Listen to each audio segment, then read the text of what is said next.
Hi, I am Dr. JP Silvera from TaylorMade Health and Wellness, and I want to tell you about a patient who walked away from a rear end collision feeling completely fine and then woke up 3 days later unable to turn her head to check her blind spot while driving. That gap between the crash and the pain is a thing most people do not understand, and it is the reason I see patients every single week who waited too long and made their recovery significantly harder than it needed to be. So, let me walk you through exactly what happens inside your body after a car accident, why the pain almost always shows up late, what we actually do when you come in, and how to know whether what you are feeling right now is something that needs attention or something that will resolve on its own. She came in 4 days after the accident. By her own account, she had driven home that night, cooked dinner, gone to bed, and genuinely believed she had gotten lucky. No ambulance, no emergency room, no drama, just a shaken up afternoon and a dented bumper. Day one felt a little off. She figured it was stress. Day two, some stiffness in her shoulders. She stretched, took some ibuprofen, thought nothing of it. Day three, she tried to look over her left shoulder while merging and she could not do it. That is when she called us. Here is what was actually happening inside her body during those 3 days.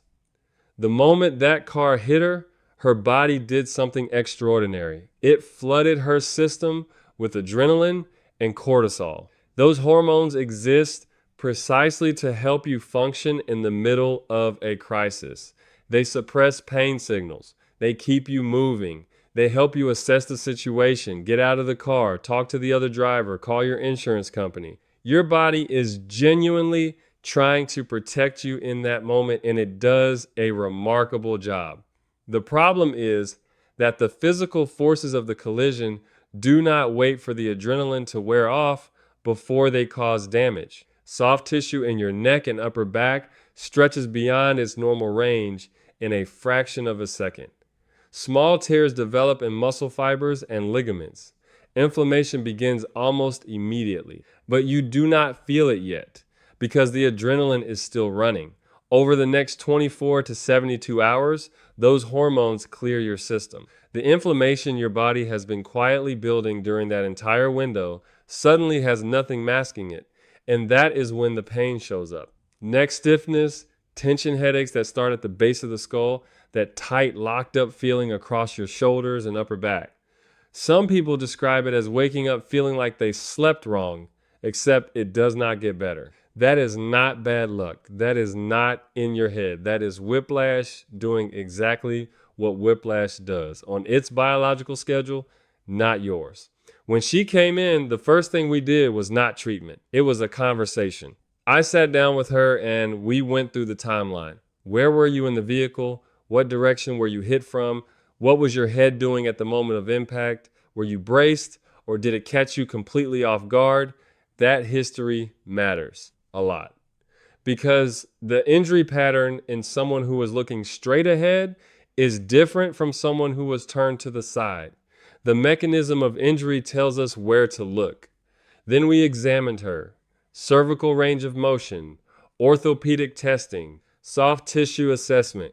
We found significant restriction in the upper cervical spine, muscle guarding through her neck and into her upper trapezius, and tenderness at specific points in the soft tissue that are consistent with the whiplash pattern we see from rear end impacts at moderate speed. From there, we built her a care plan based on what the examination showed, not based on a standard number of visits that gets applied to every patient who walks in the door. That distinction matters because her injury was specific to her body and the specifics of her crash.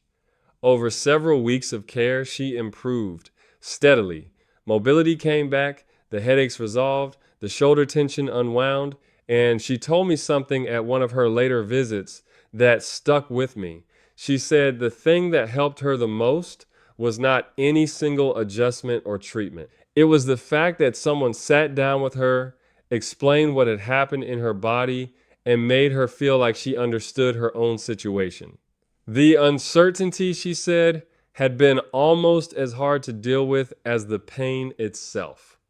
I hear that a lot. So if you have been in an accident recently, even a minor one, and you are somewhere in that first week, I want you to hear this clearly. The absence of pain right now does not mean you are fine. It may mean your body is still in that protective hormonal state.